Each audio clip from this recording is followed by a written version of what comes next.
The Charles Richardson Show is uncensored and is for adults only. Mature or immature, doesn't matter. It was everything that you touch first, Latinos touch.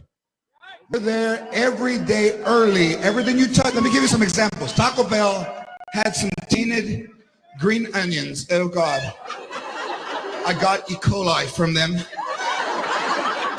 Some tainted green onions showed up at Taco Bell. Okay, white people get E. coli, the whole world fucking stops. Who picks the onions? Latinos. You talk shit about us, it gets down to the fields.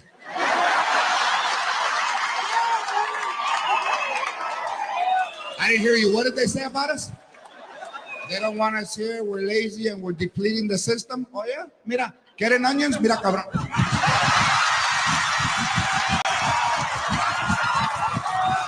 Hasta en el culo, güey.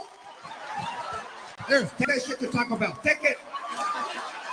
There's your chalupa right there. Here, let me put some hairs. Ay.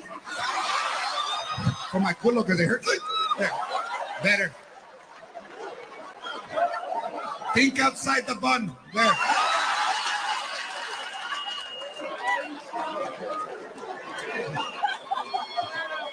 We don't fucking eat there. What do I care?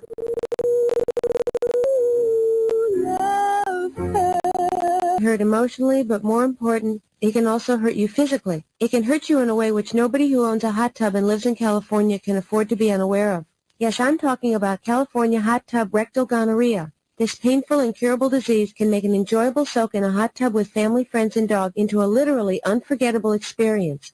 If you catch California hot tub rectal gonorrhea, not only will you walk around feeling like you're about to pass a twisted sardine can lid, you'll also smell like a pile of burning tractor tires. So don't jump out of the frying pan and into the hot tub, because if you get California hot tub rectal gonorrhea, it'll really burn your ass. This has been a public service message brought to you by the Citizens Against CHTRG Foundation.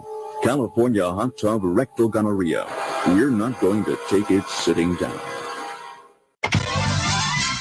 You have AIDS. Yes, you have AIDS. I'd hate to tell you, boy, that you have AIDS. You got the AIDS. You may have caught it when you stuck that filthy needle in here.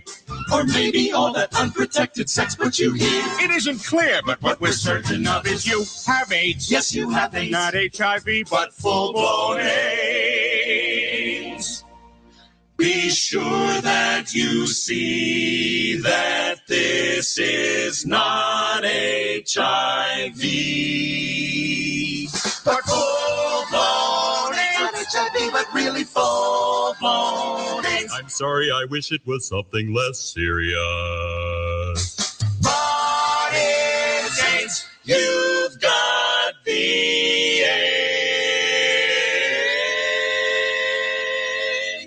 Look at you, man. I see you sitting on the couch about to roll up that big old ball of nasty ass, sticky ass, stimmy ass Strebo. Ugh, that shit is weak. Watching Maury Povich. Hey, which bring me to thought. Bitch, I'm not the father. Angie, Tammy, Renee, Felicia, Michelle, and the little bitch, Fifi, 759 bitch, I'm not, I wore rubber that night. Everest College is accredited by the West Coast Commission of Non-Accredited Schools. You can learn anything. They got courses in whatever you want to know. Criminology, plumbing, dope chopping, dope cooking, weed transporting, anything. Even if you want to go on the other side of the law, you can learn some shit. Hey, what's that shit like when you like a junior lawyer? Nigga, you mean paralegal? Yeah. Oh, smart ass community college nigga like that. Don't you want to do something with your life? All you do is smoke Strebo all day. You don't take care of your kids, nigga. Bitch, you strip all night. I'm studying gynecologist. Yes, ladies, I specialize in ovarian observations. And your boy do free pap smears and mammograms on the 1st and 15th. Enrolling in Everest, up my pimp game 2,000%, nigga. There's some cool bitches at this motherfucker, and check this out. They all got low self-esteem. You got cool ass black bras, busted down snow bunnies, white stringy hair, dog smelling bitches and shit. You got some motherfucking cool ass Latinas with nice asses and lips and titties is ready to fuck. Me amo es el verga de puro. Yo tengo más grande verga de todos. You remember that bad light-skinned bitch Sierra from the commercial? The one that kind of looked like Felicia Keys? Your boy fucked that bitch, nigga. Nigga, Trill shit, I ain't lying. Skeeted her up, nigga, all over her face. Nigga, I was dropping balls on that hard. Throw them balls. And if your bread ain't right, don't even trip, because Everest College accepts all forms of payment for your tuition, nigga. Real shit, nigga.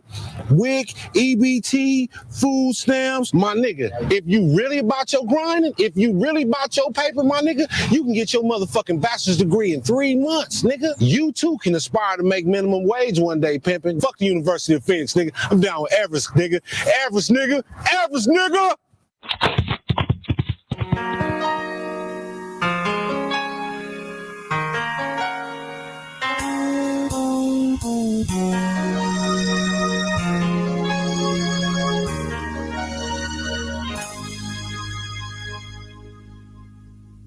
I used to go to Toys R Us when I was young, but now I can't because that store has been long gone. I took for granted that land of joy and fun. Oh no! They offered you help, but they had a napkin plan. Their 2-day shipping got a little out of hand. Then they replaced you as a toy store middleman. Oh no! They stole your business. Oh no! You couldn't stop them. Amazon killed the retail store. Amazon killed the retail store. No, we can't window shop no more. No, no, no, no, no. Somehow the bookstores were the ones to make it through, because the toy store was the first blood that they drew. If you're in retail, they'll be coming after you. You were the first one, won't be the last one. Amazon killed the retail store.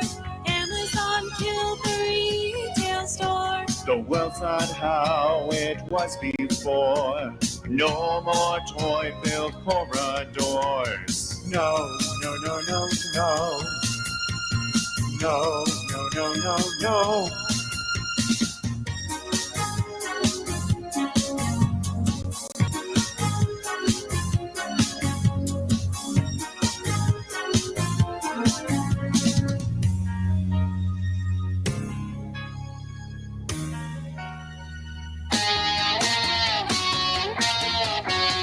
Amazon killed the retail store. Amazon killed the retail store. My dog ate all my uranium ore. Don't bother going to the store. Just have Alexa order more, and a drone will bring it to your door. More on the retail store.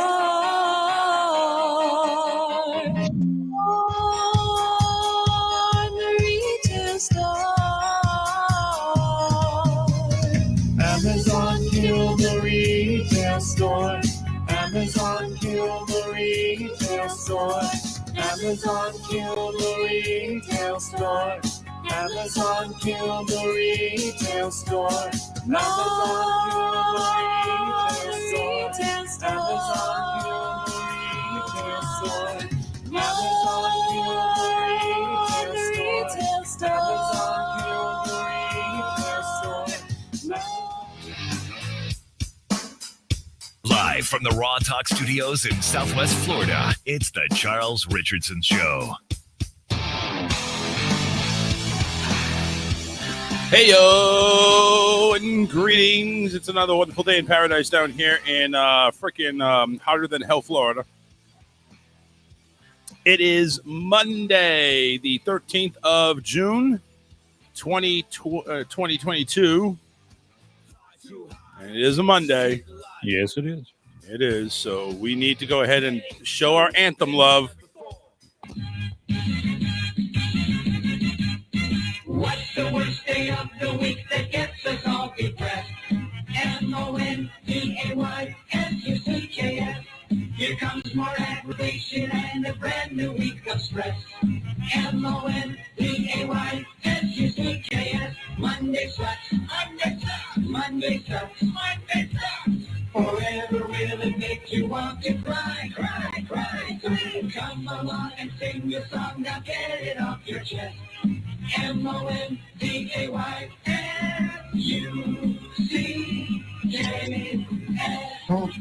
There we go.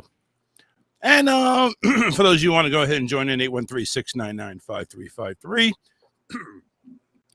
I see Philip. We got Philip over there, right there, just fresh off his talk show on Monday, Mental Health Mondays. Phil, how that show go? I actually tuned in for a little bit of it. So why don't you go ahead and tell us what you talked about and everything while I cut my dinner up. Holy shit. You know, you don't think to eat before the show? I mean, no, not when I work. Right. And then cooking it just makes it even more of a pain in the ass. Right. Well, so today we talked about Mental Health Monday. We talked about loneliness. And the reason why I think is because when you got 1 in 3 Americans who are experiencing loneliness in their life, man, it's something we don't talk about near enough. I mean, to be in a completely packed and crowded room and still feel absolutely lonely is probably one of the most horrible feelings that anyone will ever experience. And so today's show, we just talked about what loneliness is, what can it do to your body, what can it do to your mental health, your physical well-being, and really just how to overcome it. So, I mean, it was an exhausting episode. I ain't gonna lie. It was, I've been working on it since early this morning. So, yeah, but it was a good show. I think a lot of conversation. Awesome. Eric is, I'm seeing him move. So I don't think he's frozen anymore. So I'm going to go ahead and I'm going to give it a shot. Here we go. I'm going to give it a shot. There he is. We are on. Nope. All right. He's muted. Yep. Unmute your mic, Bubba. You can do it. You can unmute. Help. Almost there. That would probably help. There we go. He unmuted the mic. 10 times out of 10. That is 10 right. times common sense sometimes is not so common. Like Chuck said, when you just get off work, your mind is kind of scattered. Yeah. So I'm gonna tell you, man, common sense is so rare it should be considered a superpower. Yep. I mean, So I really believe so. We got 3 testosterone bodies in the house. Myself, Philip, and Eric. Eric, how's your day been, man? How's it been going? You know what, all things considered, Chuck, not too bad. I feel blessed. As bad as my situation might seem to be on the surface, people out there has got a whole lot worse things going on than I do. So I feel very fortunate. You got a big facade going on and just making sure nobody knows what's really going behind the scenes. Yeah. You know, honestly, I can say my life is pretty good. I really don't have any complaints. There's like some minor things that are going on. That's why I said, instead of me bitching and whining about things that I know once they pass, I've got no problems. I've got health, got a good support system around me, working, kids are healthy. So I've got very little to complain about. Well, it's good. And listen, that's all we can help with. And to Philip's point, when you're talking about being in a room and still feeling alone, you can be with people that you have no idea who they are, no idea what their beliefs are, what their passions are, what their feelings are. Like, you could be in a room of 20 strangers, but you're still alone because it's like, well, are you timid? Are you that timid to not talk to the other person? Maybe you are. Be honest with you, as outgoing as I seem to be, if I go up, I'm not going to go up and say, "Hey, my name's Charles. How you doing?" That's not me, actually. I'm over here. It's like, okay, if you approach me, I'll go ahead and rattle off and continue the conversation. But you need to bring the conversation to me. I've gone to not approach people because I don't want to seem. I feel like I seem that guy to be the one that's always poking. And it's like, hey, do you want to talk? You want to talk? I don't want to be that person. So it's like I kind of take a step back. So that's my mental focus on that. It's I can be in a room with a lot of people. I'd be completely alone. Now, am I depressed? No. I'm just in there. They're not the same. They're not the same thing. And that's something a lot of people get confused, right? They think if you're lonely, that means you're depressed. Or if you're depressed, that means you're lonely. And they really have nothing to do with each other. Now, loneliness can lead to depression, but loneliness is really just a symptom. But I think the reason why a lot of people, to say what you just said about you're never going to be the one to extend that conversation, to start that conversation. I really think that boils down to a lot of people's insecurities with themselves and most definitely feeling like that fear of rejection, like they're afraid to start that conversation because they're like, hi, my name's Charles. And see, that makes it even worse. So, I mean, I get it. I mean, but for people where true loneliness happens for people is when they start missing those social connections, because we're social butterflies, we're social creatures. And if you don't have that social interaction, even being completely married, you can still be completely miserable and lonely. Right. So worthwhile interactions, worthwhile connections, that alleviates a lot of that. Yeah. Eric, you ever been that way? Are you on more of my side where you're kind of more timid, or are you the one person that's just going to jump in the room? It's like, yo, this is Eric, talk to me. I've been on both sides of that. A lot of that does have to do with confidence, in yourself. One of the things that I've learned growing up is that nobody can really make a person happy, but they can contribute to your happiness. And that's where I think people kind of confuse the whole lonely thing. If I'm with such and such, they seem so perfect, in this way and that way. And then you wind up getting who you asked for. And then it turns out that you're still feeling empty. So a lot of that has to do with being brutally honest with yourself. What things do I need to fix with myself? Because there's a lot of people that can give you advice on, oh, you need to do this, oh, you need to do that. Really, nobody has that answer but you. Sometimes the answer has to be brought out through counseling or through talking to somebody who is trustworthy and somebody who is truly, on your side. But yeah, I've been on both of those. And I can admit that the reason why I was over on the other end of the spectrum, the loneliness feeling, had like really huge stuttering problems coming up. So I would be embarrassed, to admit what's wrong with me.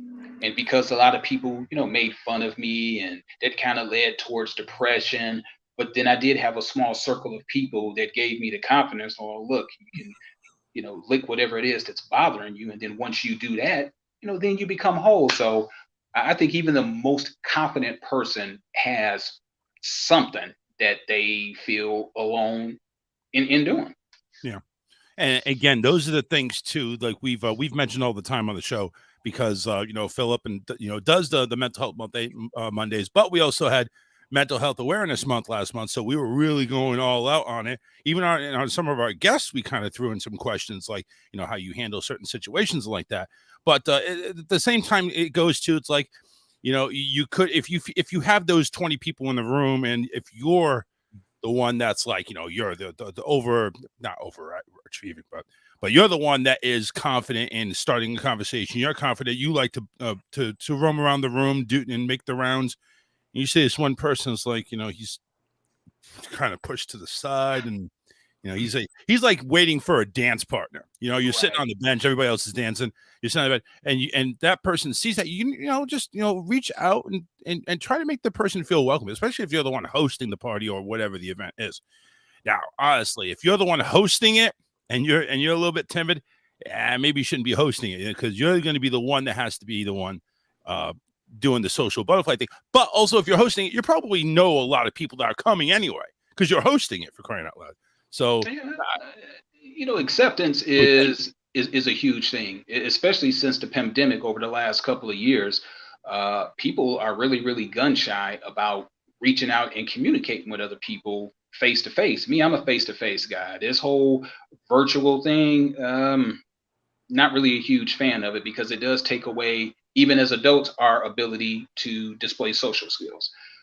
Spend so much time on the inside. That's why we've got all of these people now, unfortunately, that are shooting people because of bad driving, for instance, and all of the other stuff that I don't even want to bring up right now that's been happening over the last couple of months, with people just going around here killing everybody from kids, to elderly people, schools, supermarkets.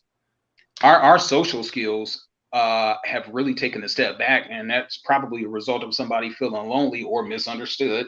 Yep. Thus, all of this wild stuff that's been happening over the last couple of years, really,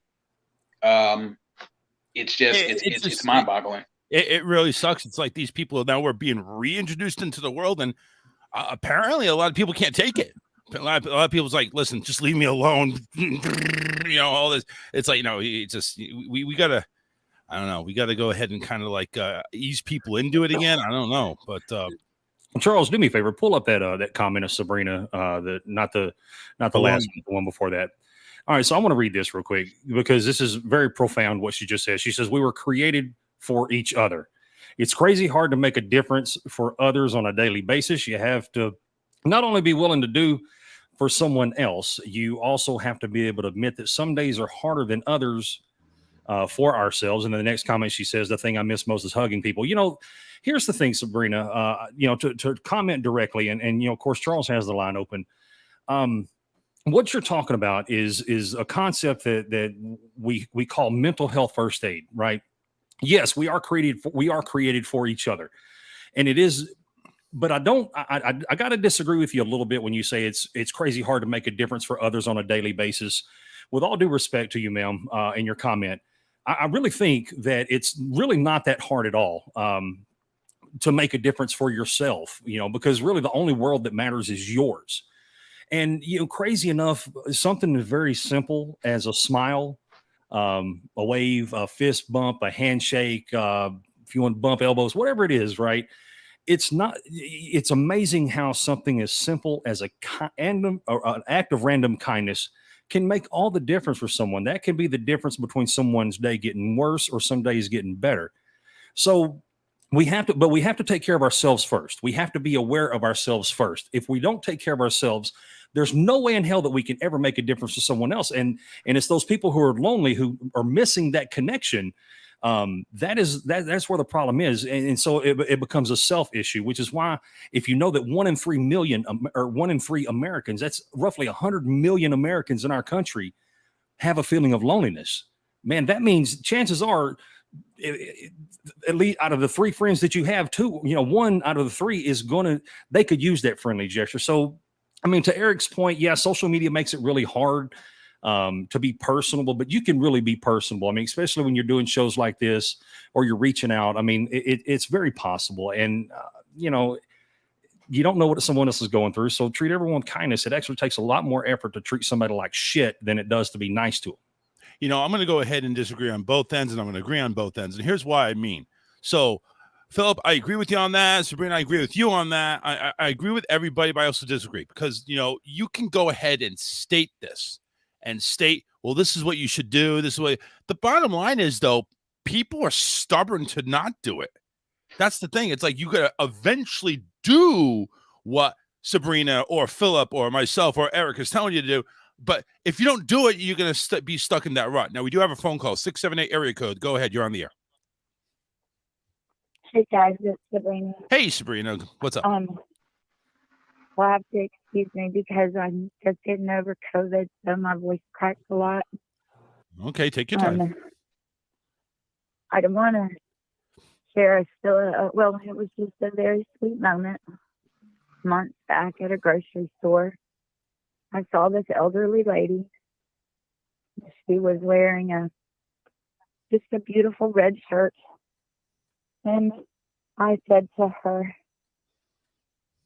my goodness, you sure are making that red look like a brand new color. And started crying.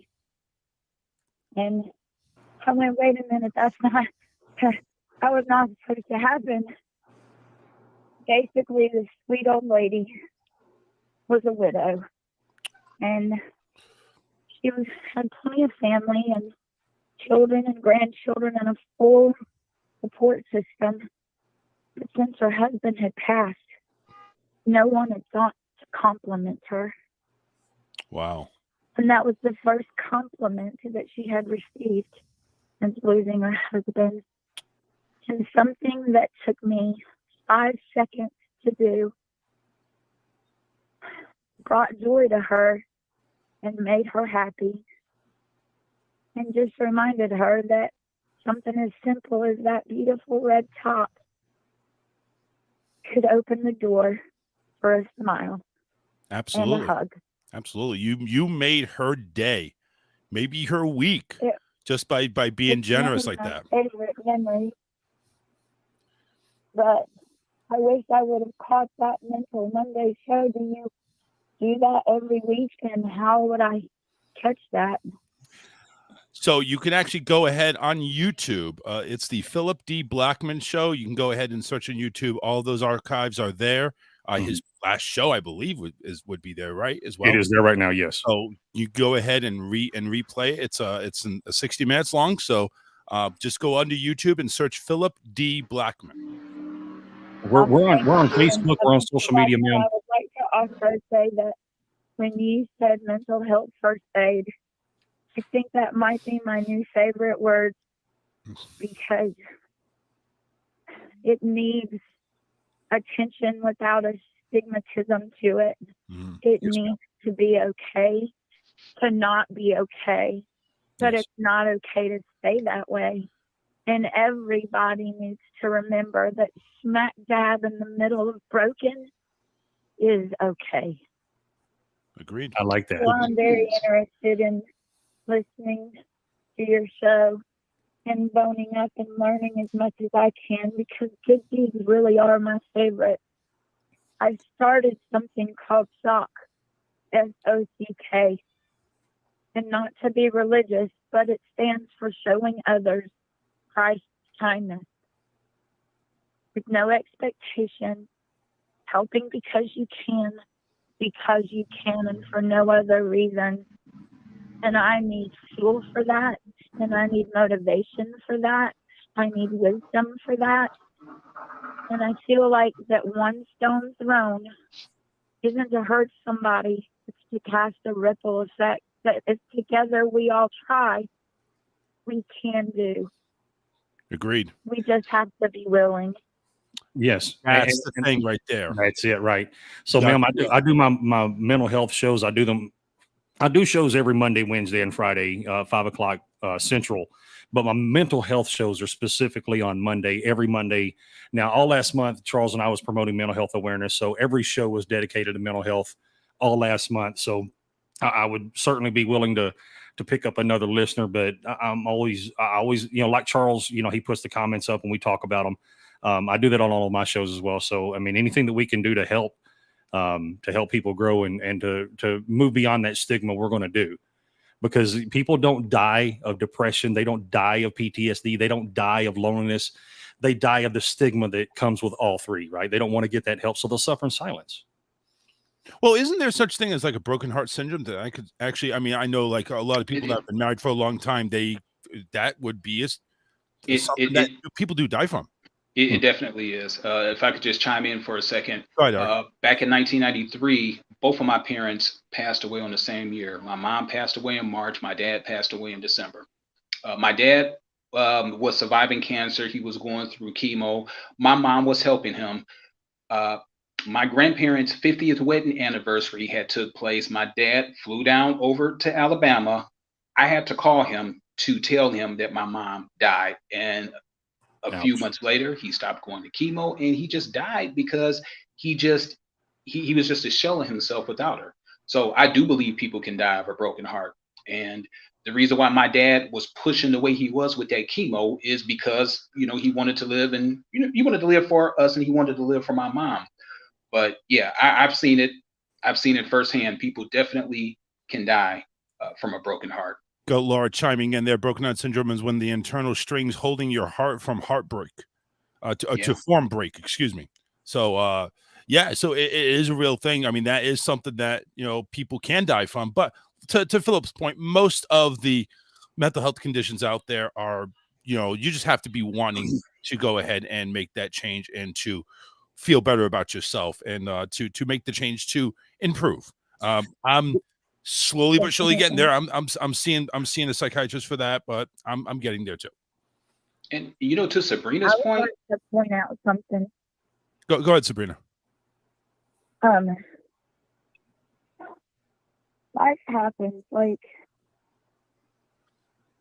May 21st, my godson got married. My birthday was May 22nd. May 23rd, I get the call that my brother Eddie in Panama City passed away. It's the first sibling for us to lose. May 25th, I started showing symptoms of COVID and my 5 years set to heal.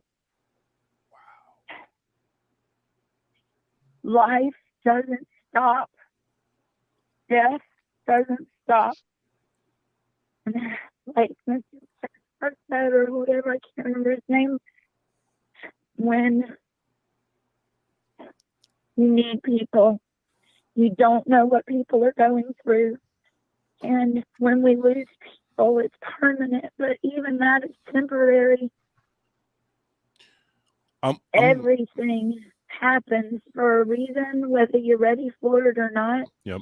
And we need people to remind us that we're gonna get through it.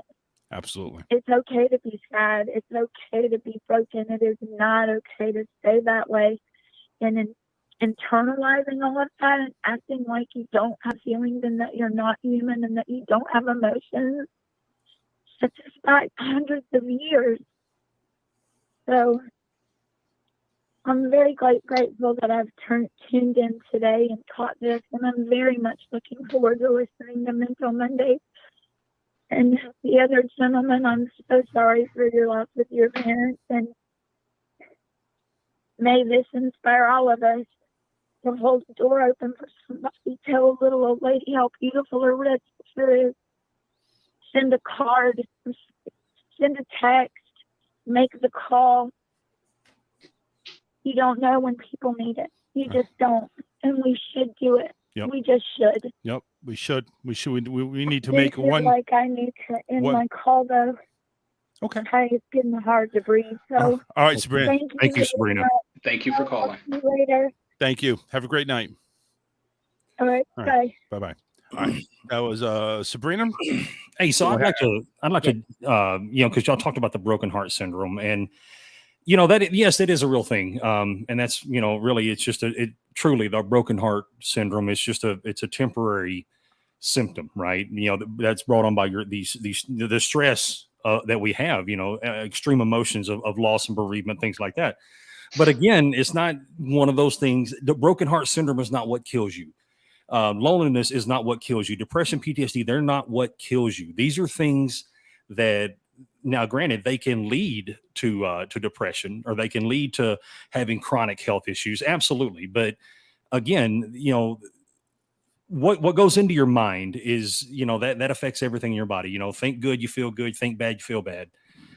So I don't believe, and I mean, in Eric, man, that's a heartbreaking story that you shared about your parents. I mean, I just lost my dad in July or January of COVID. So I've still got my mom, thankfully, but she's struggling. She's the reason why I did this show tonight.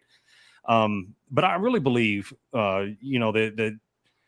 that people don't die of a broken heart. They just, I think, again, I could be wrong, but I really think that, when you hit that severe depression, you hit that severe anxiety, you hit that, that severe loneliness, these things, man, what goes into your brain also goes out into your body. And if you take care of your body, I think the rest of it kind of takes care of itself.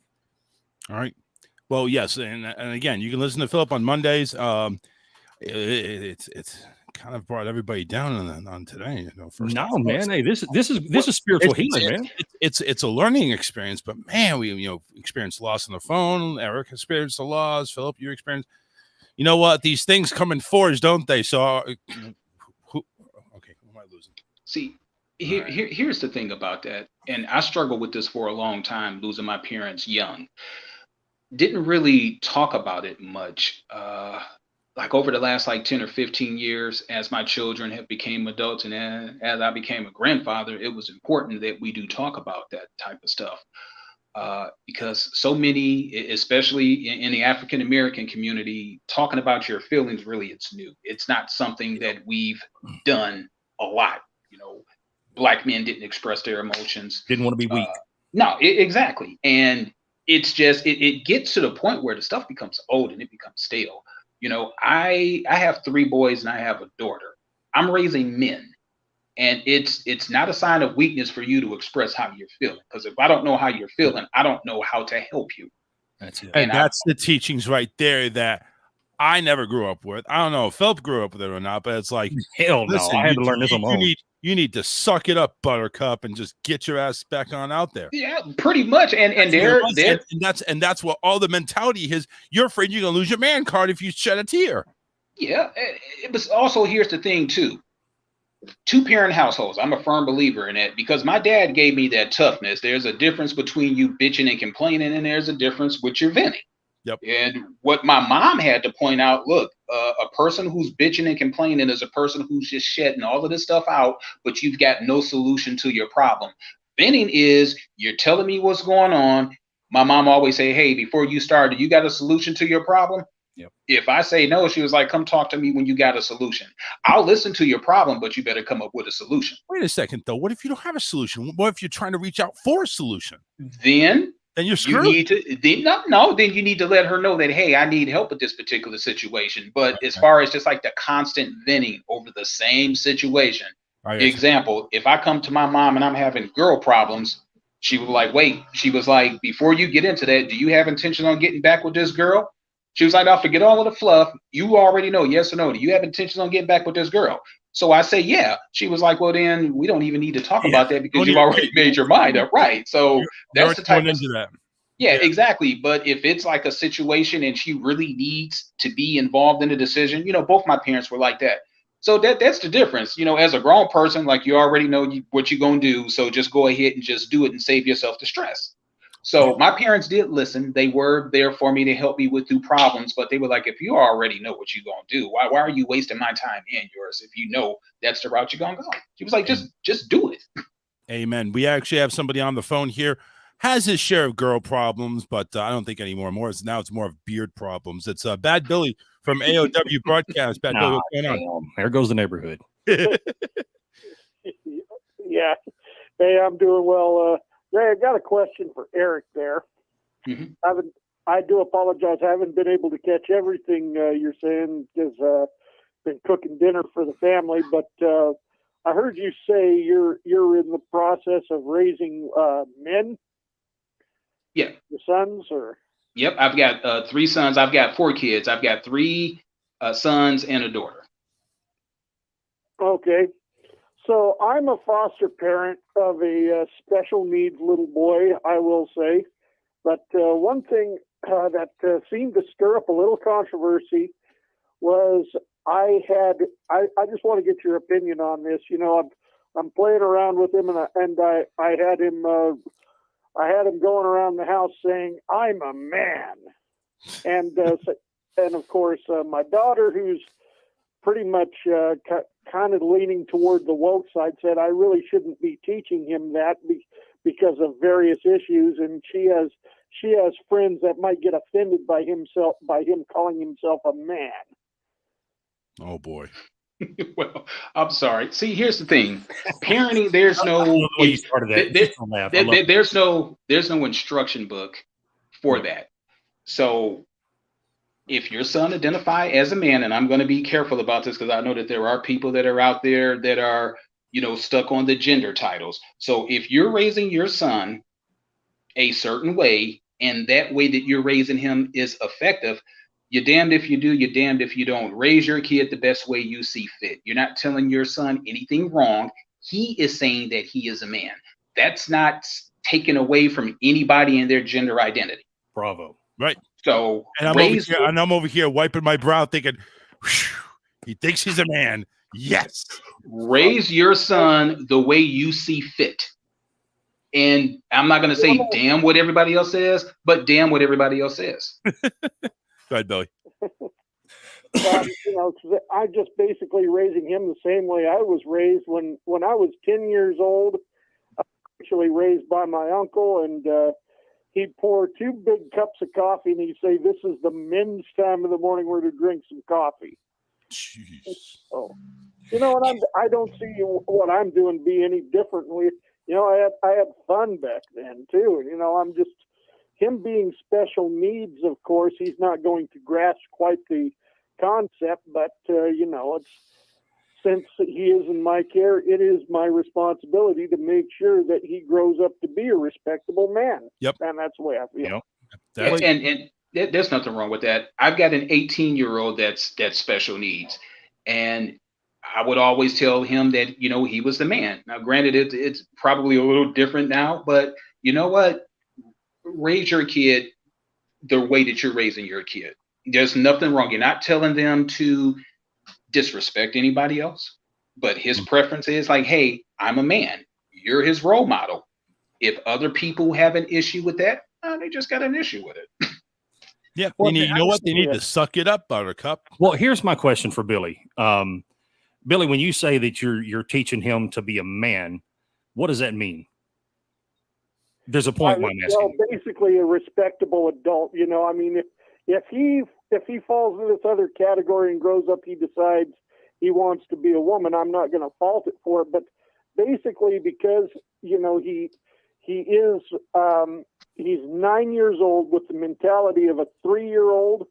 I'm more comfortable raising him to let him know as of right now he's a boy, and he's, you know, until he's old enough to make decisions of his own, he's a male. That's what I want him to know. Well, the reason why I asked that point is because, you know, if you remember a couple of years ago, there was this great big movement about the toxic masculinity. There's a book. It's called Mansfield's Book of Manly Maxims. I strongly recommend every man grab that book, because what he talks about, these manly maxims, is the things. What makes a man? Well, a man is someone who believes in tribesmanship, and not so much as like, you know, tribe in the traditional sense, but as men, you know, we are a tribe as men, and the only way we become men is by being around other men. You're your sum of influence. Be respectful, love your family, protect your family, be God-fearing. You know, there's a lot of maxims that come into what it means to be a man. Not the toxic side of it, just a guy who drinks beer and slaps women on the ass and she belongs barefoot in the kitchen. No, that's not what a real man is. That's a guy. That's a dude. So, I mean, I've got a 22-year-old son. Eric's got, you know, he's got adult children as well. Charles, he's still waiting to get there. But I mean, that's why it's so important, you know. So when your daughter says, well, you shouldn't be doing that, why? You know, because I mean, the reality is, if you're teaching him all of those things, you know, tribesmanship, love, honor, respect, loyalty, duty, then you're on point, man. The hell with what everybody else has to say. Yeah, agreed. Listen, you take your kid under your wing, however you see fit. Nobody can tell you any other, except the law, if you're going to go down that beaten path. And I use that pun literally. But except for the law, nobody else can tell you how to raise your kid one way or the other. We may not all agree with each other's parenting abilities, but then again, like, you know, Eric said, damn everybody. Yep. But have you ever seen the movie from 30 years ago, Boys in the Hood? I'm sure all three of you have. Right? I have seen it, but I have not. I don't remember a lot of it. Man, Lawrence Fishburne gave a performance for all young boys to follow. What a man is. Yes. Well, if you remember the very beginning of that movie, of course, young Trey is living with his mother, and he gets in an altercation at school, and they had an agreement that if he did that again, he's going to go live with his father. Then in the next scene, you see Lawrence Fishburne having a conversation with the lady who's playing the mother, and she says, it was Angela Bassett. Be a man. That's your job. Yep. Amen. And she was absolutely right, because I know that there's a lot of outstanding single moms that are out there, and I mean no disrespect to them, but it's difficult, almost impossible for a woman to teach a man to be a man. And vice versa for those single dads that are out there. It's almost impossible for a single father that's a man to teach a woman to be a woman. And let's end this fucking conversation about, well, mothers, you know, single mothers should be given a happy Father's Day. Fuck off. All right, you got your own day. You don't. Fuck said that. There are a lot of people that say that. There are a lot of people. You've heard that before, right, Eric? Oh, yes. Like right. me, I gotta go. Billy, but I just want to chime in really quick. All right, Billy. Thank you. Yeah, I smell the fish burning. You know, as a person who's divorced, like I said, my children, they go 31, 27, 18, and 12. It's hard to raise kids, especially when you're raising them in two different households, you know, to find that blend of parenting styles. It's difficult, but no, I'm a firm believer that, a man shouldn't be wished happy Mother's Day and a woman shouldn't be wished happy Father's Day. Yeah. Okay. So 813, that opens up line 813-699-5353. Leslie from the UK is actually going back onto the mental health aspect there. It says, hi, Charles. I have severe depression. I also have anxiety and stress issues, as well as suicidal tendencies as well. Lost my husband at age 45 due to stage 4 lung cancer. My father died in my arms on the 2nd of January in 2006 and didn't have any support from anyone. When she went to the mortuary on her own, and that's what triggered all her problems. So, those are the type of things that, listen, you want to go ahead and, you want to show respect for your loved ones that have passed, but now it's affecting you kind of like, it's kind of like a nightmare going forward and coming back in your mind. That's something that there's no easy way to say it. It's just, you have to accept what happened and move on. Because again, like we all said, life does not stop when somebody passes. Life does not stop when you have a tragedy. It continues on. And Leslie, and listen, my prayers are to you. And I understand that you're going through a lot and there's a lot of things going on, but you got to try to persevere as best you can. What's this number, Philip? All right. So look, I've been someone who's tried to shoot myself in the face. I understand what severe depression looks like and having suicidal ideations. I understand that probably better than most. Okay. And the only reason I'm still alive today is because the primer didn't fire. The bullet didn't do its job. That was God's way of telling me not today. I wasn't meant to die at the time and place that I was. So 409-245-9753. That's the number to my show. If you're ever feeling some kind of funky, like like you just really need to, you're at the end of your rope. Look, I'm not a counselor. I'm not a psychiatrist or psychologist. That's a good number to call. Another one is instead of 911 for an emergency, 988. That's the other one that is now for the crisis hotline. You need to write these numbers down. You need to know they exist, because at the end of the day, you need to understand your suicide is not. Yeah, it takes you out of the equation, but it does nothing. I mean, and I understand. Right. Sometimes we want to be separated from our tragedy, but man, that is never the answer, because you are more than your circumstances, and tomorrow does not have to be your yesterday. Today doesn't have to be your yesterday, and tomorrow doesn't have to be your today. Now, did I get all those numbers right at the bottom there? Philip D. Blackman Show, 409-245-9753, 988. Is there a pound in front of that or a star? No, just like calling. It's like calling 911, man. You push 988, hit it, and it'll put you in line with a crisis counselor immediately.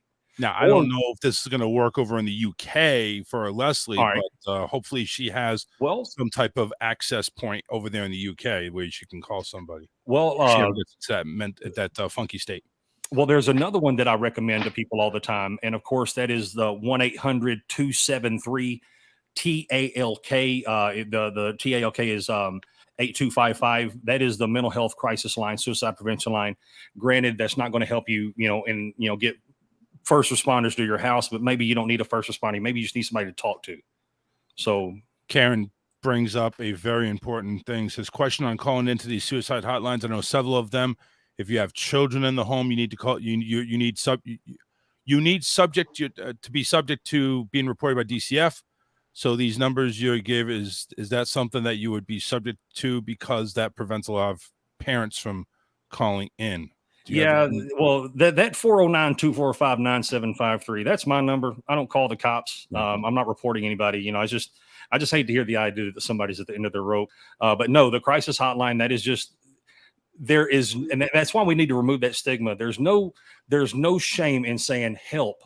I need help. Please help. There's no stigma in that. And there's no, just because you're having these hard times, you're just you're a person going through a moment. They're not going to take your kids away from you because of a moment. Now, if it's one of those things, if you continue to call this and, now you're definitely a danger to yourself and other people around you, then maybe that'll be the case. But no, they're never going to take away your children because you reach out for help. And I hate the fact that stigma does exist. It's people that think like, all right, listen, we have somebody that's suicidal in the home. Let's worry about the kids now. Let's go and get the kids out of there and let the mom suffer, and we'll worry about her later. Kids first. So, I mean, you're right. It's like, how do you go and this like you said, the stigma. How do you go ahead and get help? Well, listen, we got Philip's personal number now. Yeah, that's the number to my show. There you go. And also, again, Mondays is his mental health shows, 6 p.m. Eastern Time, 5 Central, on the Philip D. Blackman Show. It is heard on Raw Talk Online Radio, his YouTube, his Facebook. Go ahead and search for it. And, of course, that's the number to call in if you ever need anything. 988 if you're in the States, crisis hotline. Go ahead and do that. I wish we had more information for, like, anybody worldwide, but unfortunately, hopefully just search under crisis hotline in Google. Yeah. I would think that would be the best way to go.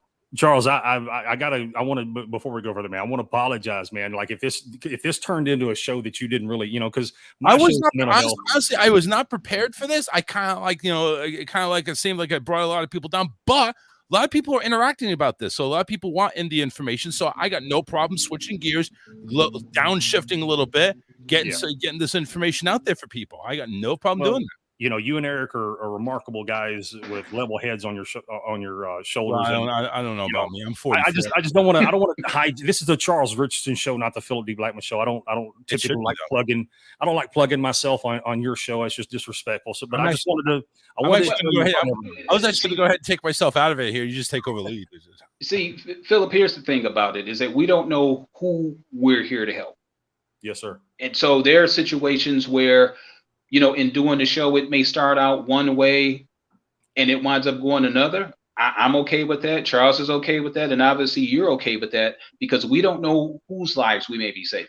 Sabrina calling in. Yep. That was great stuff. The young lady from the UK, that's great stuff too. So we're here, to serve. I consider this as a public service. Yes. It's not about me, but it's about the message that I can bring. And I'm not the smartest guy in the world at all, because anything that I get, it comes from life experience and our Lord and Savior, Jesus Christ. Dude, honestly, I'm over here ready to talk about Snoop Dogg, Reese's Peanut Butter Cups, Target, and that's what I was prepared to talk about. And listen, we can still talk about that. All of that. We got another hour to go. Absolutely. I'm just saying, listen, the show took a turn. This is where we ended up. A lot of people are commenting about it, which is good. That's why we're all together. That's why we want to do a show. We want to go ahead and reach out to topics that are important. I don't think anybody gives a damn about Snoop Dogg's blunt rolling or Target or Jack and Coke going to go ahead and come out with a can. Nobody gives a shit about that. So this is stuff that people give a shit about. So I'm more than happy to go ahead. And if we stumble on it, great. We stumble on it. A couple of other ones. Sabrina, going ahead and continuing on. I just put the show on my calendar for next Monday. You have no idea how much you need it, Mr. Blackman. So there you go. Help it out, Sabrina. Go to YouTube and you can watch them at any time. Yep. Karen, of course, can't be here today. Got a lot going on and probably needs that relief. Knowing others are there is a relief in its own. So yes, absolutely. Like, Sabrina went ahead, made a comment to somebody, said, "Oh, you look beautiful in that red dress." It's like, if I wore red, somebody would say, "Wow, the red matches your eyes." Because I'm just anyway. Bloodshot. Kind of reminded me of Friday when I went to the eye doctor. Oh my God, I looked like I had smoked like a bag of weed. My eyes were so red. You need to go ahead and get that full-time blunt roller like Snoop has. Yeah, exactly. So we should be talking about Snoop. Well, here's the thing, and what I love so much about mental health, and because we're doing something right here on this show that is very, very unique. And I don't know, I'm sure, matter of fact, I'm almost certain Eric gets it. Charles, I'm not real sure. The reason why I say Eric is because Eric's culture is definitely much different than ours. But we're men talking about feelings. That's some shit that you just don't typically hear, right? And the thing is, nobody is immune. I don't care who you are. I don't care how well you are put together, how much your appearance is. Man, everybody... I think we've said it a couple times, you never know what somebody's going through. So just challenge yourself tomorrow. When you go out into public, man, a complete stranger, no matter who they are, just be like, "Hey, you have a wonderful day." Just stop them intentionally. Don't just get casual, "Hey, how you doing, buddy?" No, stop them intentionally. "I hope you are blessed and I hope you're having a good day." You have no idea what they'll do for somebody. It is the No Man Card Monday here on the show. Charles, this is Man Card. I'm just messing, man. Just relax. Eric, Philip, and myself here on Monday, 813-699-5353. We're actually getting close to the top of the hour, so we're going to go ahead and go for a break a little bit. Philip, you mentioned you just stick, if you can, man, just hang in there. I apologize. Go ahead and get yourself some Jack and Coke and, feel a little bit better. but we're going to roll on, man. We're going to persevere here. We do have memes for you.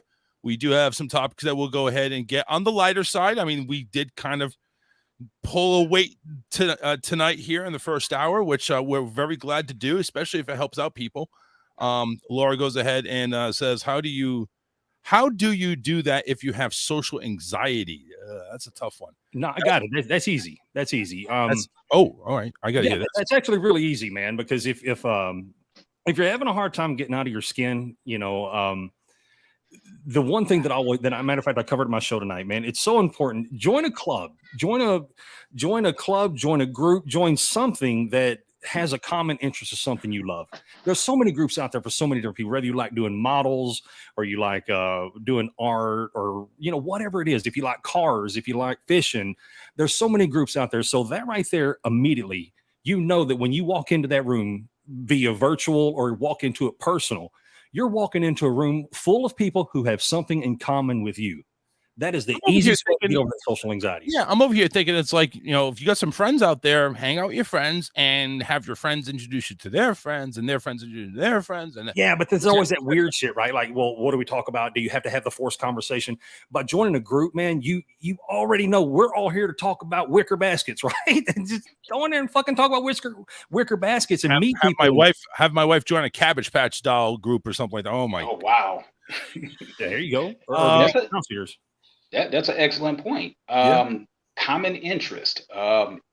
Picking out friends, really, it's like dating, to be honest with you. You want to try to find somebody who you have something in common with. So as soon as you do that, like you said, now Facebook, you can probably look up any sort of like hobbies that interest you on Facebook and join some sort of virtual club. And it's an easy way to re-enter the social scene. Like I said earlier, it's just so much stuff that's been going on, and we have such a big disconnect. Even the art of making conversation. You got me and Charles and Philip. It's not as easy as it seems. This is the conversation, right? Yeah, exactly. All of that, which is it has its place, but I'm still a good old fashioned. I want to go over to your house and throw some, burgers and hot dogs on a grill and have something to drink. Wait. That's dangerous. Do they have a pool? Oh yeah, absolutely. I cannot go anywhere for a barbecue without a pool down here. What the hell with it? Well, I'm up here in Detroit, and it gets hot as hell up here. That's what I'm saying. You gotta have a pool in there. Yeah, we were just talking actually last night with a friend of my fiance's, and she just got a pool installed like 2 weeks ago. So she's got a gazebo, it's got the fire pit. So so any holidays that we can get over there, bam, I'm there. But it's just about finding like a common interest, and then that relieves that anxiety. And then you find it's easier to talk to those folks that you've got more stuff in common with. And then surprisingly, you'll come across some people who you never thought that you would have anything in common with. It's just a matter of just mentioning something. Mm-hmm. Don't be afraid to express what interests you. If somebody don't like your interest, screw them. That's just kind of. Let me stop you right there, because we are getting close to the top of the hour, but I want to make a point real quick. So say you go in ahead and you are the Facebook person, you cannot put that shit down. Okay. Fine. So go ahead. When you're scrolling through that news feed, I guarantee you something there's going to pique your interest. Make a comment, make a like, make yourself known, get some interaction going on. Who knows if those people are in your area, or hell, just even a friend that you can reach out to. You can make friends. Like I've made friends that way. They are Facebook friends. We have not never met in person because they're out of state, but still, they're people that I communicate with, that I can talk with, and have a conversation with. Look at it this way, right? So we got Charles in Florida, Philip in Texas, Eric in Detroit. Man, we are literally there's no reason we should be talking right now, right? I mean, we need to go ahead and we need to have somebody overseas now. We need to get Andrew on now. He's over in Ireland. He's on one of our affiliates, Tomorrow Radio. It's like midnight over there, like 1 o'clock right now, but still he needs to get his ass on phone. Leslie, who's still in the UK, actually made a comment there. It says, Charles, the authorities worldwide don't give enough investment to mental health. Attitudes need to change and for them to reach out. So it really looks like she's kind of down there, maybe just by herself, and that kind of sucks. It really does. Well, you may be by yourself right now, but here's the thing. Again, the fact that you're talking on Charles' show, I mean, you got Charles, Eric, myself. Yeah, listen, you're welcome. People to get in touch with. You got a number to call. I mean, it might be international, but you can go ahead and talk with me on here. Absolutely, we can definitely do that. That's not an issue. We all are here for you. You're we never all alone. are here for you. I mean, each one of us has had somebody that had our back when we were feeling like how you were feeling. There's nothing wrong with you grieving. Absolutely not. You should not have to grieve by yourself. And if you feel that you don't have anybody that you can reach out to, you can reach out to us. This is a non-judgment zone. Yep. Exactly. Non-judgment at all. And the only thing we judge is Judge Judy because she a bitch. Anyway, we're going to go ahead and wrap up the first hour. We're going to take a break. We got a couple of songs here from Druid and Narca. And then we have a bit. So about 9 minutes. Go ahead and get your cup of coffee, get your Jack and Coke, because we're going to talk about Jack and Coke. We're going to talk Snoop Dogg. And then we're going to go ahead and talk about Target, and an Ohio governor who really needs a kick in the teeth. At least I think so. And Philip, I need you on that one, okay? Okay. I need you on that one. So you're going to talk about what I think you're going to talk about. This is going to be interesting. it's if you go on the Charles Richardson Show Facebook page, is the first article right below the live videos. And if that's what you see, then yeah, that's what we're going to be talking about. So our good friends in Ohio. Oh yeah. Hang tight. We'll be right back. Don't go anywhere. Stay where you are. The Charles Richardson Show will return after this. This is an oldie.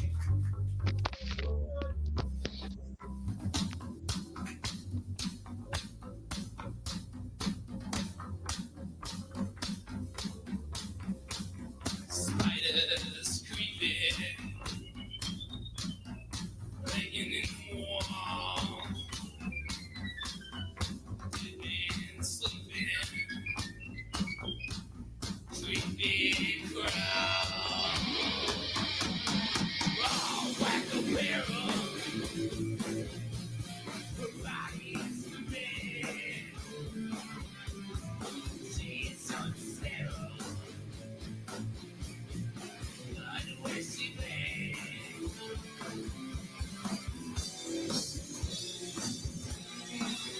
Give up. Went down. Righteous death. Candy foul.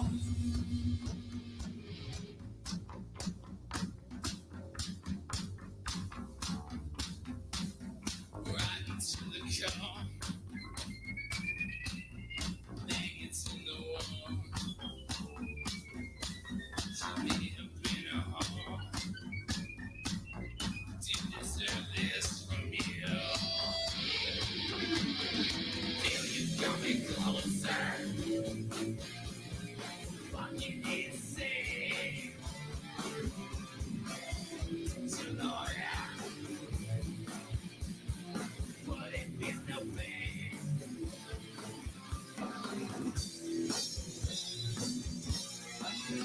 Give up. Went down. Righteous death. Can't be found.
can't help but notice that you don't have a mind of your own.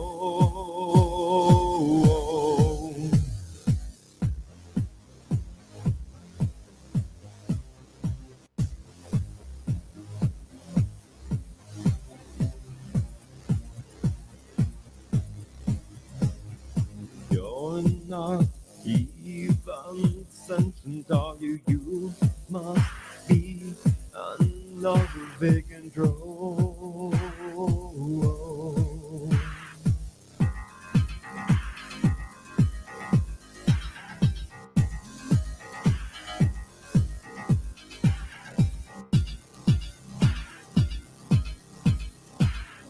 Ignorant and gluttonous, self-righteous and prejudiced, holy hell.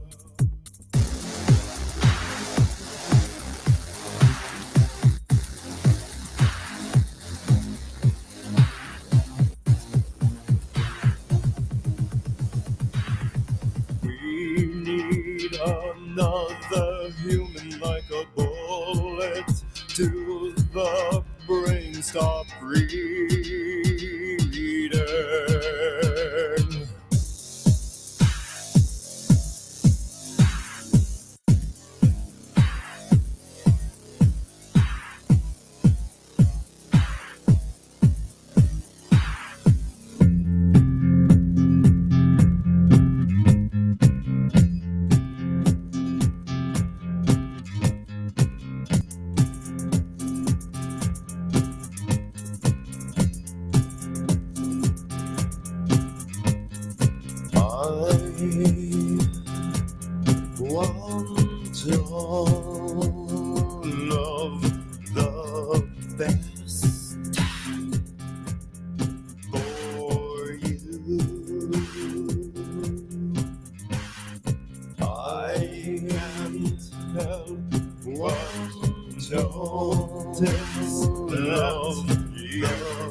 Broke as shit. I just applied for a job at Taco Bell. Has anyone ever seen the job application at Taco Bell? What asshole is writing the questions on this application? Question number 3, and I quote, "How did you hear about Taco Bell?" What the fuck? How did I hear about Taco Bell? I live on Earth. You piece of shit. It's not the Illuminati. I walked here from my house. How do you think I heard of Taco Bell? I Googled diarrhea and your name came up. They ask if you're currently employed. Let's go with no. Let's check the no box there, Einstein. Who's leaving their current job to work at Taco Bell? What piece of shit job do you have? Right now I work at Del Taco, but I'm trying to take it up a notch in the taco game, player. Okay. My goal is Chipotle 2017. They drunk test at Taco Bell. What are you shitting me? Why wouldn't you want a meth head at Taco Bell? You know how fast they are? Give me a taco. There you go. Holy shit. This guy is good. That's the employee of the month, Meth Head Steve. He's there at 6 a.m. because he hasn't slept in like 8 months. Those tacos are flying off the shelf. Taco! Taco! Taco! Steve, no one's even here. I see people. I saw the Loch Ness Monster in the drive-thru. Here's one of the questions on the application, and here's how it's phrased. What drugs have you done? Not have you done drugs. They're not even bullshitting anymore. There's like 8 blank lines. Who is answering this shit honestly? What drugs have I done? You mean like today? How do you spell PCP?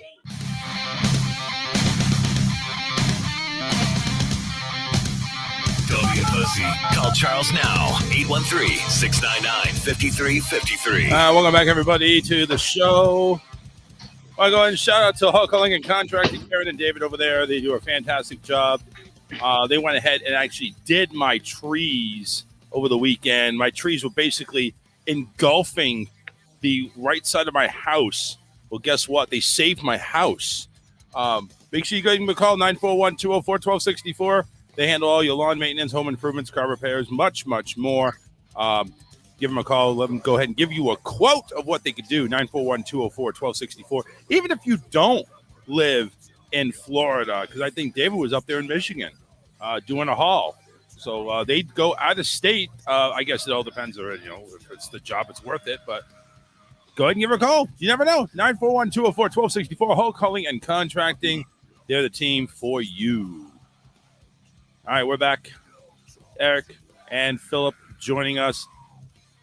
Let's get right into the Ohio thing, because I know Eric's going to have a lot to say, and I think also Philip too. I think this is going to be another hot topic that may take us all the way to the end of the show.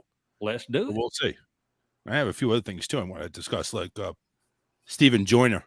He's going to be coming on this Friday to talk about the Jiggy Jaguar confrontation there. Philip, you remember that? Yeah, I've been watching it. Lord of mercy.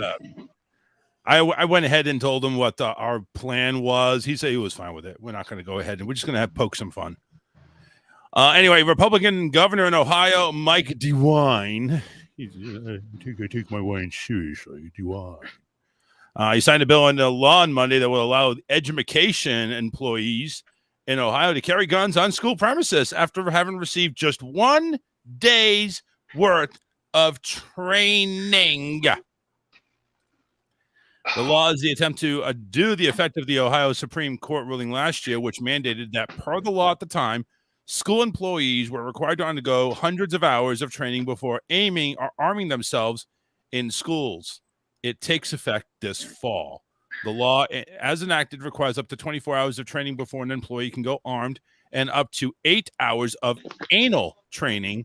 The training programs must be approved by the Ohio School Safety Center, and DeWine announced that he's ordering the center to require a maximum 24 hours and a maximum of 8 hours. Schools can provide additional training if they wish, DeWine said. The governor also explained earlier this month that school districts can decide to designate armed staff for school security and safety, but they can still prohibit guns on campuses if they do so.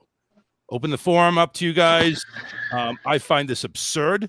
Am I in the wrong on this one, Philip, Eric, or is this what goes on in Ohio? You are not wrong at all. Eric, you're actually, I don't know why you're not even muted, but you're talking, but somehow you're not coming through. No, I heard Really? him. I can hear him. No, I can hear Did him. you? Okay. Hang on. Let me remove you, add you. Well, like I said, I could hear him. I don't know why you couldn't. Now. Mic check. Yep. All right, we're good. Okay. Well, maybe it was the governor of Ohio trying to censor me. I don't know. I think, look, first of all, I understand why they're doing it because of the recent school shootings. I understand why it's being done. But see, here's the thing. I don't care if somebody carries a gun or not. That's our constitutional right. So my personal opinion on that, it's like whatever. They're not going to change the gun laws. As long as you are a law-abiding citizen and you don't have a criminal history, I feel that you should be allowed to carry a weapon. With saying that, I don't think anybody, unless you're in the military or you're some sort of special assault team, like a SWAT team or something like that, you shouldn't have access to those type of assault type weapons. I think that it's crazy because I personally feel that you're going to need more than 24 hours worth of training in order for you to have a gun. I think one of the things that we can do to control the gun laws is that we need to increase the age where you can buy a weapon. I think in a lot of states it's 18. you know, it's crazy is that you can't you have to have a be of legal drinking age, but you can fresh out of high school or hell in some cases in high school, 18 years old, running around here buying like weapons. And then we also preach, you know, mental health, and some people are emotionally unstable. To me, our laws our laws aren't reality based. I guess that's probably the best way that I can put it. How can we restrict certain things, but we're so loose on other things? And again, folks are running around there talking about you're going to take my guns. I don't want to take your guns away. I just want to regulate who can get guns. That's all I want to do is regulate it. And if folks are PO'd about that, they're going to be PO'd until one of their kids get killed for all of these loose gun laws that we have. Yeah. Philip, you're on the deck there. You go ahead, because I know you probably have something to say about this. No, okay. So, pointed to the because I mean, Eric, you kind of covered, you know, several different bases at one, and so I want to make sure that I understand the argument, because when you was talking about parent or teachers carrying guns, you had brought in that A word, right? The assault rifle. So first, the rifles, first off, there's no such thing as an assault rifle. I'm sorry, there's just no such thing. What the military shoots and what the civilian equivalent is, really the only difference is a military version is a 3-round burst. It's not a fully automatic weapon. And the military doesn't carry fully automatic weapons, period. Well, as far as standard issue goes. But as far as these teachers carrying firearms, first, man, look, I do think it's a little bit of a lunacy to not require them to have any type of more than 24 hours of training. I do see the little bit of lunacy in that. But also in Ohio today, whether you know it or not, they've actually gone to a permitless carry state, which means and there's criteria in place, which means you can't be a fugitive, you got to be 21 years or older. You got to be a legal resident. You can't have a protective order or hospitalization or adjudicator for mental illness. You can't be dishonorably discharged from the military. There's a lot of criteria that comes into play. The problem that I have when I hear the argument that we need more restrictions on firearms. Well, first off, the Second Amendment doesn't give you those you don't have a Second Amendment right. The Second Amendment just protects your God-given right. That's what the Constitution says. It doesn't grant you the right to carry a gun. So the question, I guess, is when we're looking at firearms, creating more laws. And look, I get what you're saying about we'll find out how you feel when it's one of your kids get shot. So look, man, I've always felt that bullets, like lightning strikes, that's just God's way of picking out who he wants. And I know how heartless that sounds, and I don't mean for it to sound that way, but you can't stop bad things from happening. The best thing that you can do is, and what this whole issue with Ohio making a permitless carry and then extending that into the schools, that's a constitutional right that allows people to protect themselves and others if they so choose. But I can't imagine that someone who is nervous with guns, I can't imagine any of those people wanting to actually carry a firearm. That math doesn't add up for me. Yeah, I just think here 24 hours is just not enough time to go ahead and feel comfortable about doing it, because you're going to be placed as, the only real scenario you're going to have is self-defense in this particular instance. That's it. So you need to be prepared for that gunman kicking your door down and, you reacting and getting the gun, and make sure you're able to go ahead and defend yourself and the kids in that classroom. I'm sorry, 24 hours does not seem like a lot, even though, well, let's break it down. That could be like, that could be 8 3-hour courses that, which could spread over time. That could be, 4 6-hour, 4, you know what I'm saying? Just, you can break it up, I guess, into, days about it, but it just doesn't seem like a lot. Well, no responsible gun owner is ever going to carry a firearm without being well versed in it. That's just the way that is. No responsible firearm owner is going to do that. Okay. You see, you said the key word is responsible. Yeah, absolutely. That's why we have people running around here carrying guns that have had zero training, but feel that the gun makes them a tough guy or a tough girl. So there is where I have the issue, and it seems like that it's just making it easy. And I do understand that Ohio does have actually some of the more tougher criteria that I've seen of a lot of states. You know, they've modified it to reduce the amount of people that can get it. But I mean, guns are just such like a great area. I know it's a political why we- boogeyman. Yeah, and it's one of those things where, you know, you're damned if you do or you're damned if you don't. But I think I disagree, you know, because, sir, I heard you say just moments ago about having be 21 years old before you can carry a firearm. Well, I had this conversation with a guy earlier this morning. You know, to me, that is ludicrous. And the reason why is because at 18 years old, we are allowing people to join the military and, you know, expect them to go defend their country, but they can't buy a beer, right? I mean, and here's the thing, statistically, the average age of a mass shooter is 34 years old. So upping it from 18 to 21, that's not going to stop this stuff from happening. What if we up the age to 40? Maybe that would be all right. Well, that's ridiculous because once you're considered an adult, you have a right that is protected by the Constitution to carry a firearm. That's all that is. The Constitution doesn't give you that right. It protects that right. The Constitution, what kills me about people discussing the Constitution is they talk about, we need to repeal the Second Amendment. The Second Amendment, what the Second Amendment does is it prohibits the government from infringing on your God-given rights, life, liberty, pursuit of happiness. And the Constitution, when the framers put it together, now, and let's be honest, we're going to talk about the framers. When they first created the Constitution, it wasn't meant for people like Eric. Right? It just wasn't. It was meant for white people only, which is why there's a lot of people saying the constitutional document is racist. But we've made steps going forward. But at the end of the day, man, you have a right to carry a firearm, and you should have that right to responsibly do so. Now, we can't control you just can't control people. We don't have a gun problem. We have a people problem. And I think to marry mental health with mass shootings, I think that's a little bit irresponsible because, you know, like this kid in Uvalde, to the best I've found, there's been zero evidence to support that he had mental health issues. Buffalo, New York, I don't believe. Now, look, anybody that takes a mass shooting, they got to be something fucked up with them. But, you know, as far as clinical diagnosis, it hasn't happened. No. So what? No, you just have to be evil, and that can be so many different ways, and going forward. Go ahead. But here's the thing, the point that you just made is they've got to be some kind of messed up if they're doing this.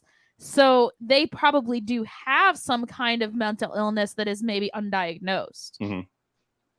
Okay, so I mean, so what? Just to make sure that I'm tracking, what point are you going toward with that, Mel? Well, if you're screening people for mental illness before they purchase a gun, then maybe you'll catch some of that undiagnosed mental illness and that's before it becomes an issue. And that's what I mentioned on Matt's show when we were talking about it. It's like, I think before anybody gets to own a gun license or even own a gun, period, they need to be screened. And that's now, are we going to go ahead and weed out all the evil? No. All right, so who's going to pay for this screening? I was just about to ask that, because then there's going to be tons of people. Well, whoever's trying to purchase the gun. Thank you. But you know that then it's also going to lean towards somebody who's like, oh, now that's discriminatory, and whatever. Nobody's doing it.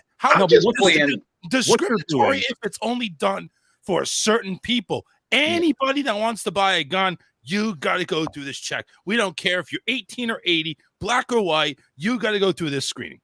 I would guarantee you, and that's a very good point, but I guarantee you somebody is going to figure out some way of that being some sort of discriminatory issue. And they got to go ahead and say, suck it up, because where is it discriminatory? Prove that it's discriminatory. Take me to court and prove that it's discriminatory, because you know what? Mental illness is a problem. And if you're not fit up here, we don't want you to have a gun here. All right. Well, here's the problem with your argument, Charles. So let's go back to the whole COVID vaccine requirements and, getting it logged in. And, what you're doing now at this point is now you are infringing, because it's that whole due process aspect of it. You are accessing people's medical records because you want to make sure you want my mental health records, so I can. Philip, you're buying the gun. Wait. You want my mental health records only because you want to make sure that I'm fit to hold a weapon. All right. Yes. Well, that's horse shit in a bag. And here's how is why. that horse shit? I got to hear. All right. The reason why that's horse shit, because when you're talking about it, you are now wanting me to give up my privacy, my privacy, to go buy your firearm, right? It is a constitutional right. Or it is a constitutionally protected right, I should say. Again, constitutionally protected right. You have a right to own a firearm. There is no requirement anywhere in our Constitution that says that it's criteria. You have to be this tall, this big, this smart, this nothing. You have a right, period. So if I go ahead and this connects, I promise you. Okay. If I go ahead and I'm going to apply for a driving position that will haul other people, bus, private transportation, etc., they want to know my medical history. Okay. Diabetes, overweight, are you on any medication? That's private, isn't it? Well, when you're talking like CDLs and things like that, where you're transporting people, okay, that might be something. But here's the thing: that is because you are responsible for everyone else at that point. You are responsible for holding that gun and making sure you don't blow somebody the fuck away. Yeah, but you know what, Charles? Here's the thing. I take that back. I lost all of my guns in a tragic boating accident. But when I had a bunch of guns and I would carry firearms, I would be, no less than 2 firearms on my person. And, crazy enough, every one of my firearms that I had, because I don't have them no more, every one of the firearms that I had, every one of them is locked, cocked, ready to rock. None of them are on safe. And, crazy enough, not a single one of those guns have fired by themselves. Everywhere I go, I carry a gun. And I'm standing behind people, I'm standing in front of people, all around people, and they have no idea why. Because that's my fucking business, right? And that's why I don't carry open. That's why I don't like people that open carry, because you're advertising. If I'm a bad guy, I'm gonna go shoot the people that's got the guns first. But at the end of the day, you cannot sit. I don't see where there's an argument to be made that you have to have a mental health screening to get a firearm when you don't have to have a mental health screening to get a regular driver's license. And vehicles kill more people in a year than guns do. So where's the argument? So if that's the case, Charles, then for your driver's license from here forward, you need to submit a mental health evaluation to get your driver's license. Don't you ever have a drug screen to get your driver's license? Don't you ever have that? I ain't never had. It's been a long time. Well, no. Wait a second. Let me get this call. 865 area code. You're on the air. Go ahead. Hey Charles, it's Laura. So I just wanted to kind of ask Philip a question, because where he was talking about accessing mental health records with everything with the gun. And I'll be honest, this is probably a little off topic, but I wanted to make a point because of a lot of other things that are hot button topics that I feel kind of tie in. So with this, Philip, I get your stance. I do, as far as, somebody wanting to access your mental health records in order to ensure that you're safe to own a gun. So I guess where my question is what makes mental health records more private to ensure that you don't kill another person when there are people like myself who are women who are struggling for our right to keep our privacy on if we want to be pregnant or not? Where do we draw that line of which person gets to have their records accessed? You know what I mean? That's kind of where I'm at on the fence with that statement, is that in a lot of states now, they're saying that we don't get a choice in that, and that we can be denied because we're a woman or because of their, religious beliefs and everything. But because it's a gun and that's part of the amendment and everything, that we're not supposed to touch that. Well, so we're talking about we're talking about abortion, just to make sure I'm correct, right? Right. Okay. All right. So, again, yeah, you're right. This could rabbit hole us. So with Roe v. Wade, the whole idea, this notion of the Supreme Court wanted to overrule Roe v. Wade, that's not making abortion illegal. That's just giving the responsibility back to the states. Abortion is not, it's the way the Supreme Court's ruling, it's not a constitutionality question. It is because there is that argument between, is the body inside your body still your body, right? So, I mean, that whole my body, my choice, is the body inside your body still a body? Though, like one point that you made with like the pursuit of life, liberty, and happiness. Yes, ma'am. Under the portion of liberty, the direct definition is for you to live your life the way that you see fit, is the idea of liberty underneath that portion. So the whole thing is that with your statement about is that body inside your body another body, or is it yours? The biggest thing that I've always raised to people about this is that it boils down to bodily autonomy. We have, as a court, if your heart could save another person's life, but you didn't put on your driver's license that you're an organ donor, there is nobody in this world that can force your heart out of your body. Absolutely. Nobody. It's a legally protected thing. But my point that I was trying to make is where you're talking about, mental health records, and that we don't have the right to access that. I just feel like that's a double-edged sword and kind of a shaky line, because then it's saying that, well, it's okay for, somebody who's mentally ill, who has no, like Charles said, has no business with a firearm for reasons. I mean, people do get institutionalized. And like you had stated as well, there's certain criteria.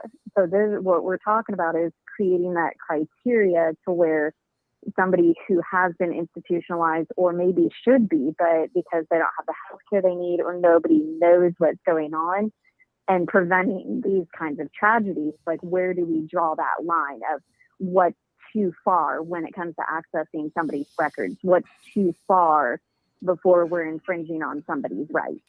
You got to keep in mind this too, Philip, is like, there's a lot of tragedies that are going on, a lot of open shootings that are going on. People are dying. Okay. Yes. You have, and I understand you can go and bring up the cars that, that kills as well. Heart attacks kill. There's got to be more. There's got to be more to do to protect. If you want your guns, fine. No problem having the guns, but there's got to be more stringent laws to people who can have them. And I think this is one of them that I think they should open up. Well, and here's my other thought on it too is, okay, say you do have some kind of mental illness, but you're being treated for it and you're showing improvement and you're showing, that you're not. You have to get clearance from the doctor. Break. You have to get clearance. Yeah. Okay. I agree that right. And that would should be like the same as far as like when you were talking about, like the car, we have to have a license to drive. And like for me, I'm technically, by all intents and purposes, I'm legally blind. So in order for me to legally be behind a wheel, I have to be wearing my glasses or my contacts. Mm-hmm. So then you would be able to put in that stipulation, like you were saying, of giving that criteria as under these circumstances, it's permitted. So like if I get pulled over and it's because I was speeding and the cop asks me if I'm wearing my contacts and I say no, I just committed, a crime because I'm driving illegally and you have to be licensed for it. So I feel like that's kind of the same thing, like you were saying. Yeah. Well, so for me, I mean, is there a mental health screening that's required in abortions that has to be shared with a? It should be. If there's not, there should be. There is. Some states there is. Yes, I believe there is. The mother goes through mental health, like you have to go through counseling. They force you to watch these videos and sign all these forms. Yeah, I disagree with that. Here's the thing is that everybody always wants to talk about like, oh, well, you can go get your tubes tied or, whatever, you can go get sterilized. But nobody wants to talk about the kind of like sidelines that you can't do that, where that gets in the way.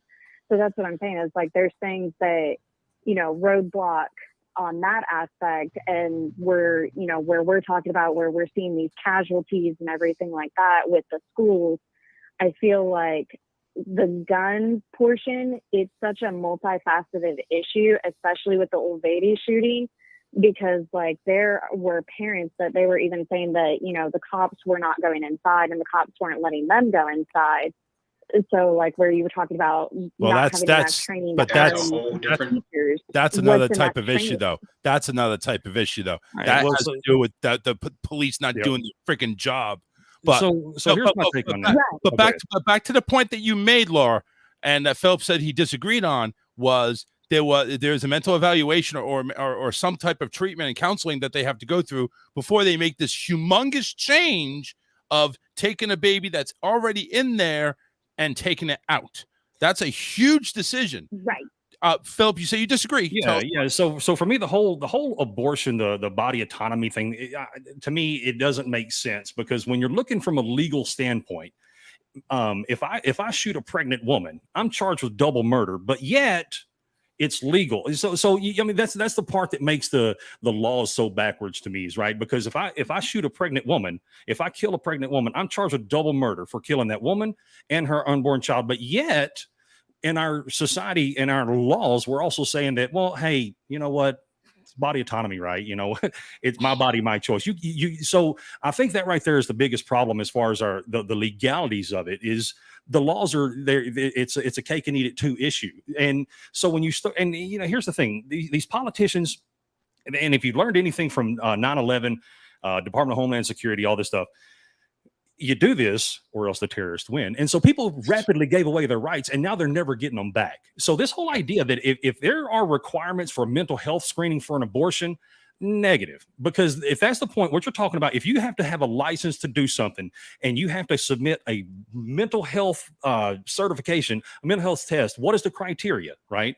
There's a whole problem I have with these red flag laws, but I could call in Detroit and be like, hey, I know Eric, and he said some crazy shit. And without due process at all, the police can walk in and confiscate his guns, taking away his right, his constitutionally protected right. So this whole notion that we should be submitting health records for X, Y, or Z, if it is just us. And Charles, you said it's because you're carrying a gun responsible for everybody. No, I'm carrying a gun responsible for me. Again, going back, what I'm carrying is my business, right? And it's when, and everybody, and the argument is, well, everybody's not a criminal until they are. Well, no shit. But the issue is to create these arguments that we should be having these screenings. We should have, I disagree with that, because I think it's a slippery slope, because now you're the idea is to get away from the government, not to bring them more into our lives. Let's recap this all. The laws are screwed up.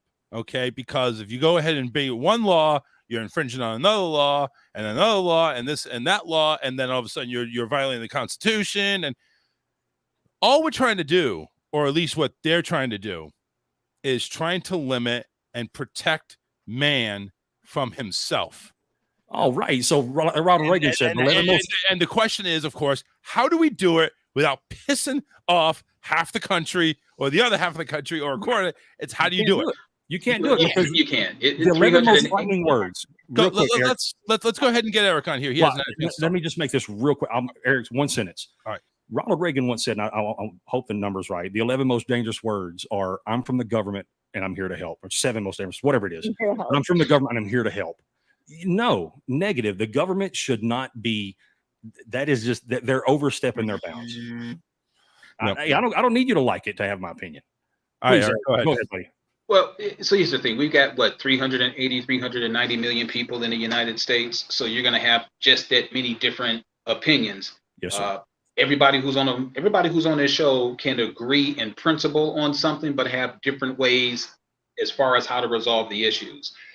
The abortion, well, that's definitely, it is a sketchy issue, but I do understand what her point is. The gun control laws, now that is even tougher. How do you red flag somebody who hasn't been red flagged? Yep. That's what my point is. If we don't take a step to ensure that the guns are getting in the right people's hands for the right reasons, we're just going to wind up in worse situations. Now, I could see this actually becoming way worse before it gets better. And Philip, I did have one question for you. You were in the military, correct? Yes, I was. Did you have an assignment overseas? 2 tours. Okay. Right. Okay. I was about to ask you if you knew what the gun control laws, if any, that were over in Iraq, because I'm pretty sure that they don't have the issues that we as Americans have with this. With the freedoms and stuff that we have, you get a couple of irresponsible people that causes all sorts of mayhem. So maybe Iraq is probably not the best example, but maybe we can take a clue as to some of our allies overseas. Take a look at what gun control laws they have. Hell, over in Canada, oh, you walk around there in a gun in Canada. Oh my goodness. I had a really bad experience with a buddy of mine's about 20 years ago. We went over to Canada. He forgot that he had his gun locked in his lockbox. Man, they had us over there for like 20 hours. Yeah. Well, you know, we've seen like Australia with very aggressive gun laws. And you know, they've really in essence kind of confiscated, made it you know, they disallowed people from carrying firearms, and you know, the crime rate hasn't dropped at all. You know, I mean, because you know, when they took away the guns, then you started looking at other types of assaults and murders with other weapons and other means that happened. And I think the point is that, you know, again, it's not the guns, it's the people. People are going to find a way to inflict mass amounts of violence if they so choose. Agreed. Yeah, all right, Laura, any further comments?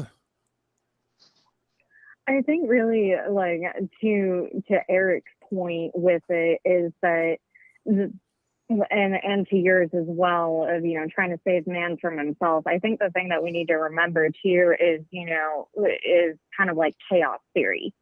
Nothing's going to happen the same way twice. And the more that we try to structure it, we have to make sure that the structure works. And I just feel like, to Philip's point as well, that, you know, we need the government less involved in quite a few scenarios. But I also feel that, you know, we need to make sure that we're not stepping back in ages and everything. Because yes, the Constitution is the foundation for everything. But the problem is that, you know, that was written for centuries ago, and things have changed. And, you know, if we're going to make these kinds of steps, we need to be prepared and actually have everything laid. And I feel like we're just kind of half stepping around certain issues and kind of like trying, like you said, you know, trying to appease everybody. And it's not going to happen. There's going to be somebody somewhere that's unhappy for some reason. Yeah, there's always going to be pushback, Laura, and that's the problem we're facing. Is we have all these laws, like you said, centuries that were written centuries ago. Now things have changed, life has changed, things have, you know. I just wish we can go ahead and just erase the Constitution and write a new one, because obviously we'd have to start all over. Well, so that's just going to be crazy. So, you know, hey, I've heard, I love the idea, and Laura, first off, I appreciate the open conversation and dialogue, and hopefully I answered your questions to your satisfaction from my point of view. Oh, absolutely. But you know, this is the argument, you know, about how times have. All right, thank you, Laura. But how times have changed and technology has changed. You know, they didn't have cell phones back when the Constitution was written, but now with social media and smartphones and things like that, do you think that the First Amendment protections need to be repealed because now we have a new method and higher technology to communicate? Wait a second. Who's drag racing over there? I've got my window open in the room that I'm in, so okay. you would pick up on it, wouldn't you? Well, absolutely. Got to get you a dynamic mic, my friend. Dynamic. Anyway, all right. Another two hot topics here took up an hour and 43. That's great. This has been like your best show. Well, I don't know about that. No. I always think when I have my shows and I'm doing Jeopardy or doing some games and stuff like that, karaoke with Karen, I find those to be a lot of fun. But, you know, we did touch on a lot of big topics. Excuse me, not a lot. We touched on heavy topics. Two. I guess that's a lot in this time of day. But anyway, opens up a phone line. We got 17 minutes left. 813-699-53. Actually, 16 minutes. 5353. So all right. So we did away with the governor. So that's one topic of many I had on here. Who wants to get drunk? Because apparently Jack Daniels and Coca-Cola are teaming up, and there's a prototype can out there. Jack Daniels, Coca-Cola in a can. All right. Oh, that takes the fun out of mixing your drink. Well, yeah, and I'm over here thinking that too. It's like, how much Jack are they going to use? How much? See, I like my Captain Morgan and Coke. Well, I don't think Captain Morgan's teaming up with Coke right now. Well, that's nothing new here in Texas. I mean, you can go get your Jack and Cola. They sell them in little bottles, little 6-pack bottles. So that's really nothing new down here. I mean, it's all right. It honestly, it tastes like RC Cola and whiskey. You know, very light on the whiskey, but but you can always top it off. That's You know? and that's the thing too. It's like you go ahead and drink this concoction in a can, and it's like, man, this is fucking weak. I gotta go ahead and put my own jacket. You're already putting it in there anyway. And we do have some like hard sodas here. That you They're can not buy. hard. Trust me. It's like drinking a wine cooler. 5-6% alcohol by volume. Fuck that. Bartlem's and James. If anybody remembers that. No, what was it? The Seagrams. Yeah, we get those Seagrams coolers. Yeah, and you the know what? Smirnoff ones are good too. Smirnoff. I mean, they're good, but they're not going to get you fucked up. It's like You know saying what? it's like saying you're a hard drinker on they will. Boone's Farm, right? Sure. Well, Lord, don't listen, even think hold on. about how many times I had Boone's Farm that tore my insides up. No, so we go ahead and drink one of our Smirnoffs, and you drink one of my concoctions that I go ahead and give you. Well, there's a That difference yeah, there. that's it. It's game over. One drink of mine versus what, like 12 of Smirnoffs, if you're lucky. Laura You know says, what? Or Loco. You know what? Remember She mentioned Captain Morgan, and it just kind of took me back to my favorite drink during the winter. It's Captain Morgan and caramel apple cider from Starbucks. You take those two, mix them together. From Starbucks, but You know what? Let me tell you something. I don't work for this company anymore, so I guess it's okay to tell the story. There used to be times where I used to go to Starbucks to have my caramel apple cider.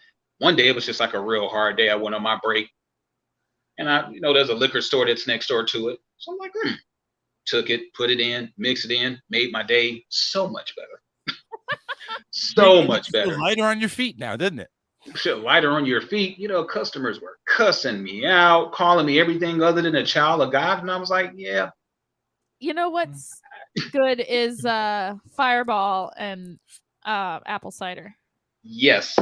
And yes. And for the holidays, Fireball and Nuggets, Fire Nog. Yeah.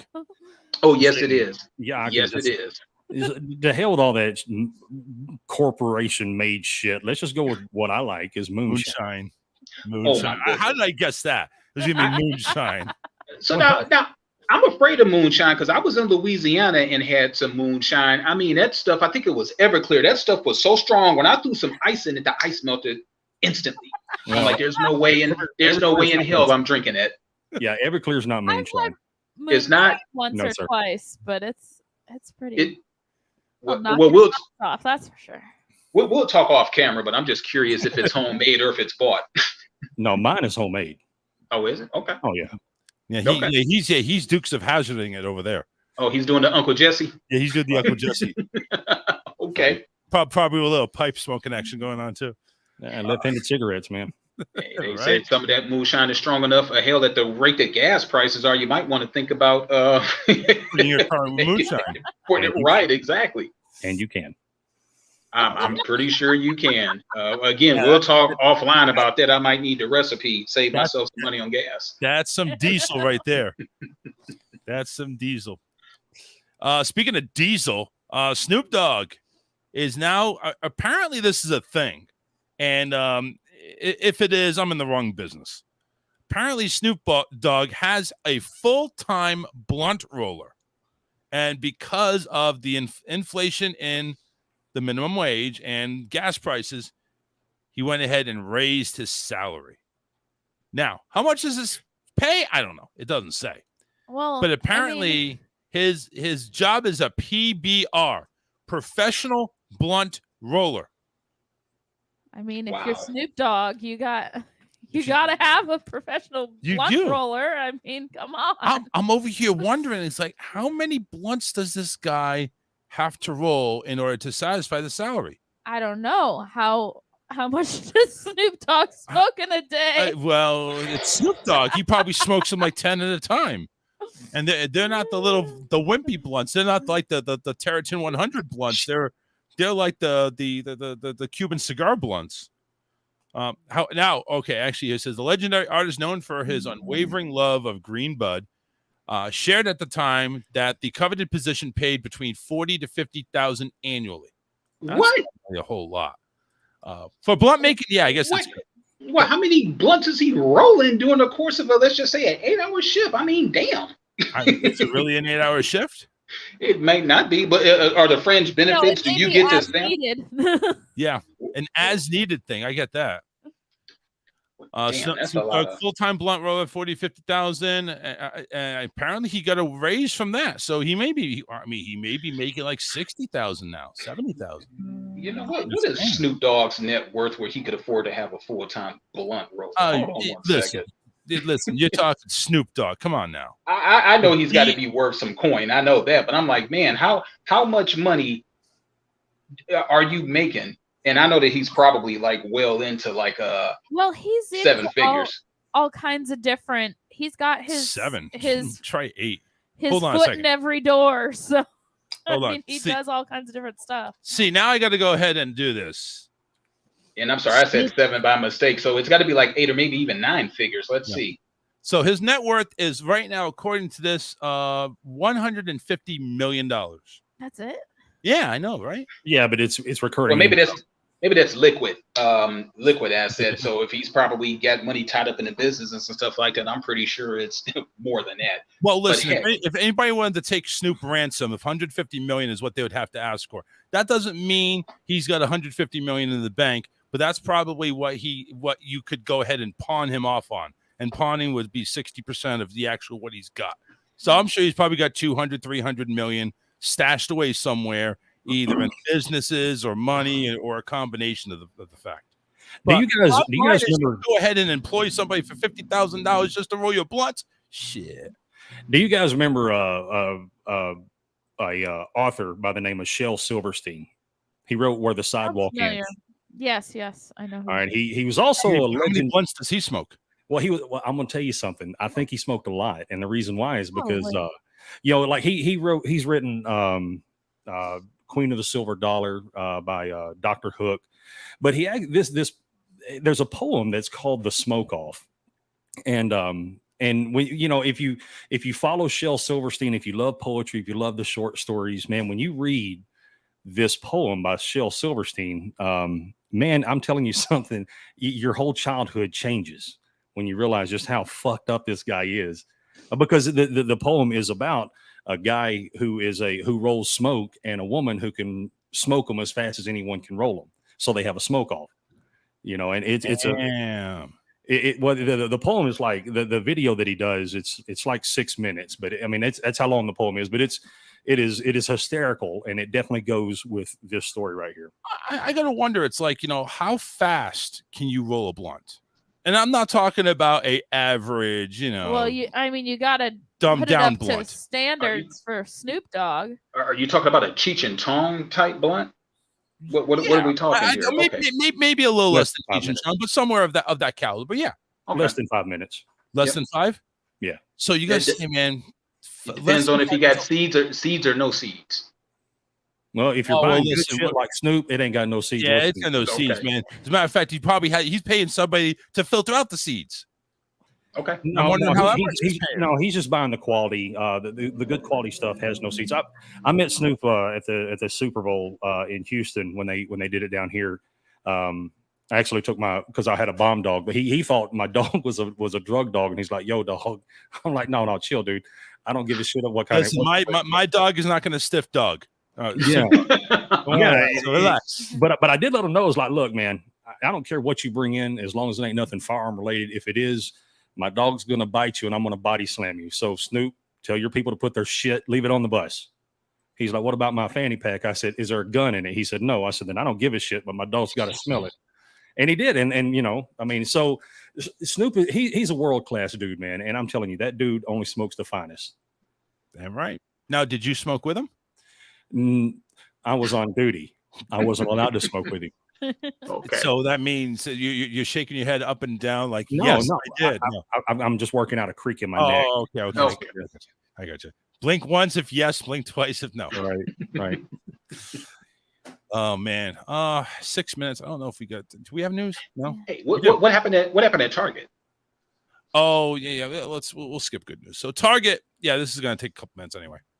So Target apparently now is a good time to buy because apparently Target went ahead and overstocked on all its home goods. All right. So let's now, go to Target. Yeah, right. Target's stuck with too much home decor, too many TVs, And darn. Oh shit! Now they have to go down in price. Now, I don't know how low they're going to go. The retail giant said on Tuesday that last Tuesday that would mark down prices on some bigger ticket items that consumers have pulled back on purchasing since the pandemic.